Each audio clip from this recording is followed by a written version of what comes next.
सॼी क़ौम सां जेको ज़ुल्म आहे। हे 5 रुपया लाइ वरी 20 रुपया डायरेक्ट 30 ताईं वञी तेल हिननि पहुचायो आहे। ग़रीब माण्हू अन्न वठंदो, तेल वठंदो, छा कंदो? हर शइ महांगी थींदी ऐं ग़रीब माण्हू जेको आहे चोरियुनि ते लही ईंदो, फुरियुनि ते लही ईंदो, धाड़नि ते लही ईंदो। वफ़ाक़ी सरकार तेल जे अघनि में ॻाटे टोड़ इज़ाफ़ो करे छॾियो। पेट्रोल जी फ़ी लीटर अघ में 19 रुपया 90 पैसा वाध। पेट्रोल जो नओं अघु 272 रुपया 95 पैसा थी वियो। हाई स्पीड डीज़ल जे अघ में 19 रुपया 90 पैसा वाध खां पोइ फ़ी लीटर 273 रुपया 40 पैसा थी वियो। नाणे वारे वज़ीर इसहाक डार चयो आहे त अघनि ते फौरी तौर अमल कयो वेंदो। मुल्की मफ़ाद खे साम्हूं रखी तेल अघनि में वाध कई आहे। असां IMF प्रोग्राम में आहियूं ऐं सभिनी खे ख़बर आहे त स्टैंड बॉय मुआहिदो थियल आहे। गुज़िरियल हुकूमत IMF सां थियल मुआहिदनि ते अमल न कयो। हुकूमत जी IMF सां पेट्रोल लिवी ते कमिटमेंट थियल आहे।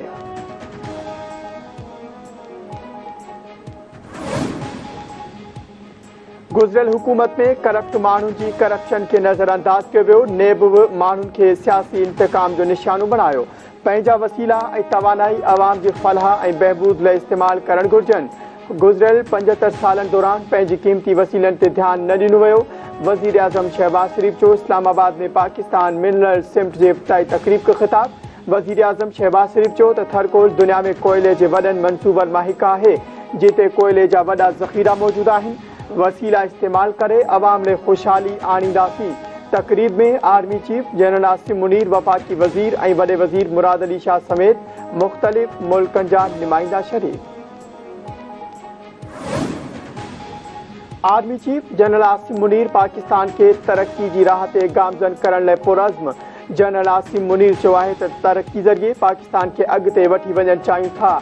अल्लाह ताला महिरबान आहे। पाकिस्तान जी तरक्की लाइ सभई अॻिते अचनि ऐं कामयाबियूं गॾु कनि। असां वटि जेकी वसीला आहिनि उहे हासिल करे अवाम जी बहितरी लाइ इस्तेमालु करणु चाहियूं था। इस्लामाबाद में पाकिस्तान मिनरल सिमट तक़रीब खे आर्मी चीफ क़ुरान पाक जी आयत ऐं अल्लामा इक़बाल जी शाइरी सां गॾु तक़रीर जी शुरूआति कई। आर्मी चीफ चयो त असांखे हथ में हथ मिलाए ऐं कुल्हो कुल्हे सां मिलाए पाकिस्तान खे तरक्की ॾांहुं वठी वञिणो आहे।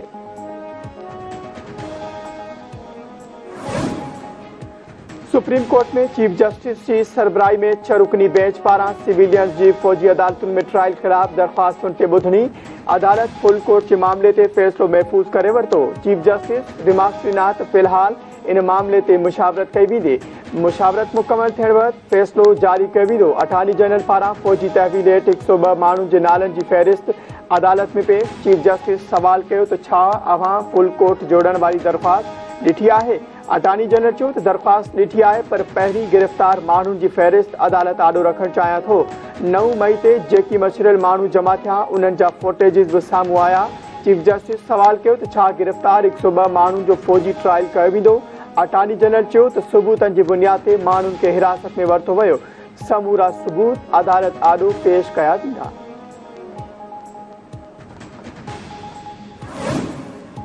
इस्लामाबाद हाई कोर्ट में तहरीक इंसाफ जे साइफर इंक्वायरी कलअदम करार ॾियण वारी दरख़्वास्त ते ॿुधणी। अदालत PTI जी दरख़्वास्त ते एतिराज़ ख़तम करण वारी इस्तदा ते फ़ैसिलो महफ़ूज़ करे वरितो। वकील लतीफ़ खोसा चयो त असांजी दरख़्वास्त ते 2 एतिराज़ वारिया विया। साइफर जो मुआहिदो उथारे नथो सघिजे। वज़ीर आज़म ऐं काबीना जे फ़ैसिलनि खे आइन जे आर्टिकल 248 तहत छूट हासिल हूंदी आहे। चीफ जस्टिस सवाल कयो त छा अव्हां FIA जी इंक्वायरी खे चैलेंज करे रहिया आहियो? असां रिकॉर्ड ॾिसी एतिराज़ ख़तम करण बाबति फ़ैसिलो कंदासीं।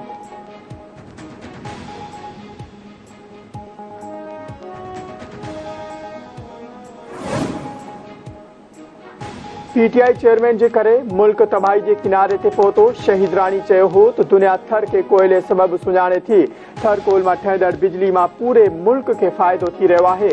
CPEC जो ख़ालिक आसिफ अली ज़रदारी आहे। इलेक्शन खां पोइ PP न रुगो सिंध पर सॼे मुल्क में हुकूमत ठाहींदी।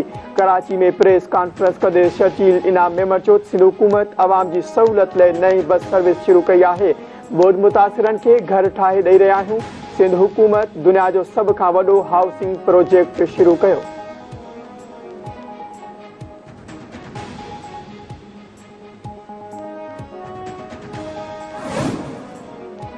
बाजोड़ धमाके जो वधीक हिक ज़ख़्मी फोत मारिजी वेलनि जो अंग 55 थी वियो। बाजोड़ में JUIFA जे वर्करी कन्वेंशन में आपघाती धमाके के नतीजे में 43 ॼणा थॾे ते मारिजी विया हुआ ऐं 100 खां वधीक ज़ख़्मी थिया हुआ। ज़ख़्मी जो मुख़्तलिफ़ अस्पतालुनि में इलाज जारी। गॾियल क़ौमनि जे सलामती काउंसिल तरफ़ां बाजोड़ में दहशतगर्द हमले जी सख़्त मज़म्मत। दहशतगर्दनि ऐं सहूलियतकारनि खे कटड़े में आणण जो मुतालबो। गॾियल क़ौमनि जे सलामती काउंसिल जो ॿियनि मुल्कनि ते ज़ोर भरियो आहे त दहशतगर्दी खे रोकण लाइ पाकिस्तान सां सहकार कयो वञे। यूरोपीय यूनियन पारां बाजोड़ में आपघाती हमलो पाकिस्तान में जमहूरियत खे कमज़ोर करण जी साज़िश करार।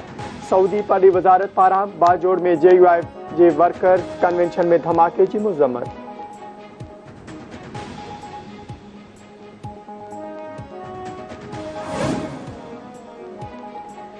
सिंध में तदरीसी अमल शुरू। गर्मी जी 2 महीननि जी मोकलनि खां पोइ अॼु सॼी सिंध में ख़ानगी ऐं सरकारी स्कूल ऐं कॉलेज खुली विया। कराची समेत मुख़्तलिफ़ शहरनि में मोकलनि बैदि पहिरें ॾींहं ते तालीमी इदारनि में शागिर्दनि जी हाज़िरी मामूल खां घटि रही।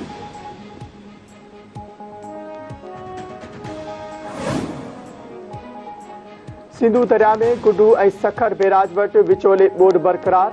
आबपाशी खाते मूजिब गुडू बैराज वटि पाणी जो मथां वेकिरो 4,69,899 क्यूसेक ऐं हेठां वेकिरो 4,43,352 क्यूसेक रिकॉर्ड। सखर बैराज वटि पाणी जो मथां वेकिरो 4,44,040 क्यूसेक ऐं हेठां वेकिरो 4,05,740 क्यूसेक रिकॉर्ड।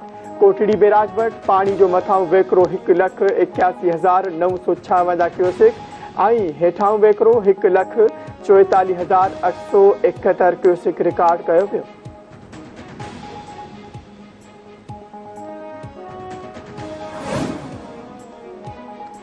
जोही में नई घाट जे तेज़ वेकरनि मथां अॾियल पुल जी मिट्टी लुढ़ी वञण बैदि काछेवासी गार्ड रखी गुज़री वञण ते मजबूर। छेली जोही रोड ते हंधा हंधा टुटण सबबि चैन जूसीस जो शहर सां राब्तो कटियल। काछेवासी ॿेड़ियुनि ज़रिए मुंतक़िल थियण लॻा। दादू में सिंधु दरिया में चाड़ बरक़रार। पाणी कच्चे जे ॻोठनि खे ॿोड़ींदो बचाबनि सां टकराइजी वियो। लॾ पलाण जारी। एरीगेशन अमलो बि बंदनि ते निगरानी लाइ पहुची वियो।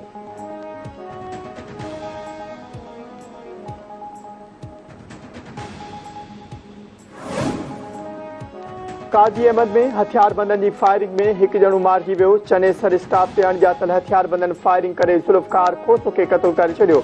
पुलिस वाक़े वारे हंधि पहुची लाश खणाए अस्पताल मुंतक़िल कयो। पुलिस मूजिब क़त्ल जो कारण मालूम न थी सघियो आहे, जंहिं बाबति वधीक जांच जारी आहे।